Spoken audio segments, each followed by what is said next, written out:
Hi everyone. You know the Prime Minister of the United Kingdom? Yeah, Boris Johnson. Yeah.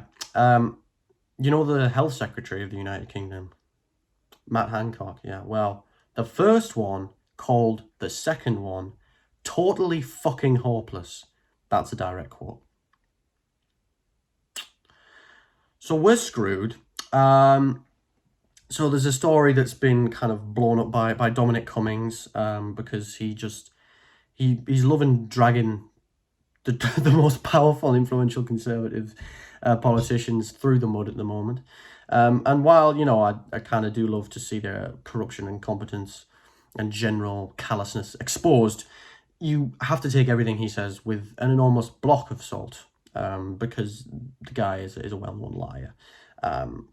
So take this with a pinch of salt. But he has released some messages that he exchanged with Boris Johnson on WhatsApp during 2020 in the pandemic when he was still employed by 10 Downing Street. And it shows some pretty colourful language. So allegedly, Boris Johnson, yes, called Matt Hancock, quote, totally fucking hopeless, end quote. But not just that, right? It's the fact that he didn't sack him. He kept him in post when he expressed the opinion privately with seemingly no political motivation, according to Dominic Cummings, allegedly, that the health secretary was hopeless, was absolutely terrible at his job. And that was during a pandemic, which, I mean, I feel like if you're watching this channel, you probably feel like you're watching me slowly lose any faith I have in humanity, because this is absolutely just. I mean, I'm gobsmacked. Because you have to really think about it. Because I know it's not surprising. It's not surprising, right? Because we know that they're all in it for their own personal gain, and whatever allows them to stay in post as long as they can, and whatever they think is best for them, for their career and their wealth, etc., they will do that, right? And Boris Johnson obviously made a calculation that Dominic Cummings, sorry, not Dominic Cummings, that Matt Hancock was right to stay in that position because it would be better for him, right? I'm sure he did not care whatsoever about the impact that would have on the uh, the epidemic in the UK. I'm sure he didn't care about Matt Hancock's dealing with this pandemic, and as we know, he's been at fault for some really horrific things, especially the situation in care homes where he was in charge of that procedure, and people with coronavirus were sent back into care homes.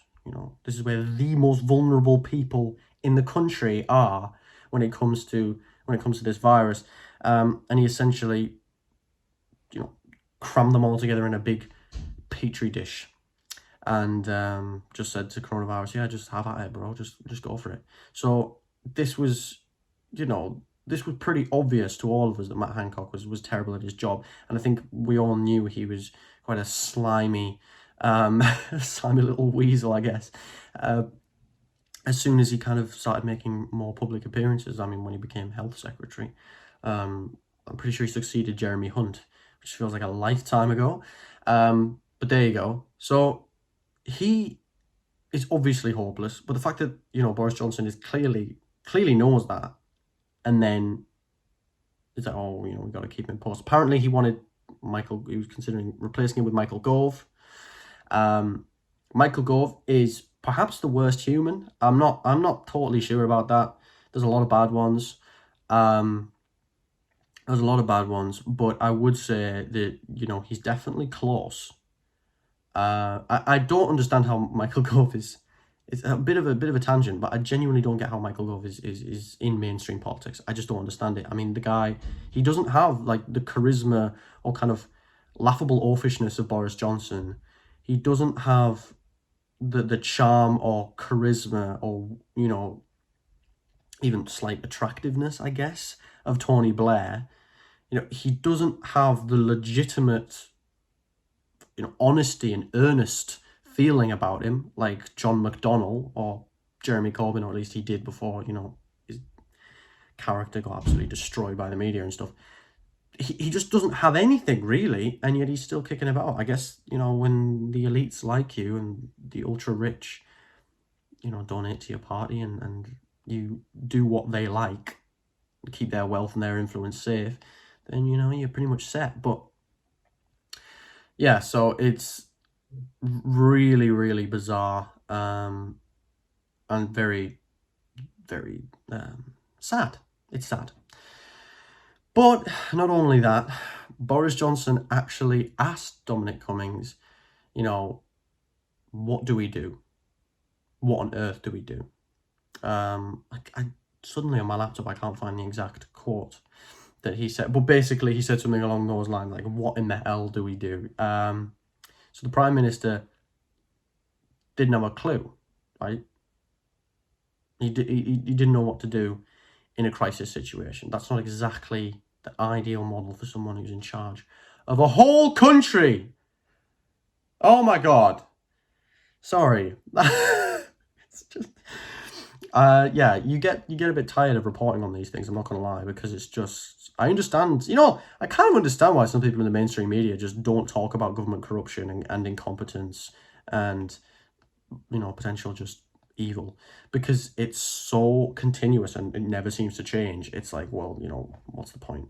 But there is a point, because people need to know, and if we stop talking about it, it'll definitely never change. So, you know, something to bear in mind next time you're voting, or next time, you know, if you're not young, if you're not old enough to vote, next time your parents or, you know, whoever are voting. Yeah, so, you know, drop a comment and stuff if you think that, you know, this is fine. I am interested to know if anyone actually thinks, oh, well, you know, he's just trying to do his job. Everyone doesn't know what to do sometimes. Everyone leaves someone in a really important position that's responsible for the lives of literally everyone in the country who they don't think is good at their job or anything at all. You know, everyone's been there. It's fine. And also, do you think that Matt Hancock is going to last much longer in his post? Because I'm really not sure. I don't know at this point, because the Tories are essentially immune to any kind of scandal. Whereas, you know, in the Labour Party can be destroyed by quite a small scandal, enveloped very easily, especially when it's a left-wing Labour MP or whoever. But the Tories, yeah, they seem pretty much immune to it. But if the elites and the mainstream media and the Conservative Party establishment turn on someone, if they all turn on them, then they're gonna have to, you know, pack up and leave. So will that happen to Matt Hancock? I guess we'll just have to wait and see. It's clear that Boris Johnson doesn't, at the very least, doesn't value the guy's input. It seems like he doesn't like him either. But I don't know. We'll see. Thank you all very much for watching. And if you ever get involved in politics, employ people that are good at their job, for Christ's sake. Thank you very much for watching, everyone. If you enjoyed the video, if you liked it, you know, then why not translate that into a digital form and click the like button. Or, you know, even better, if you're feeling extra wild, subscribe and click the bell.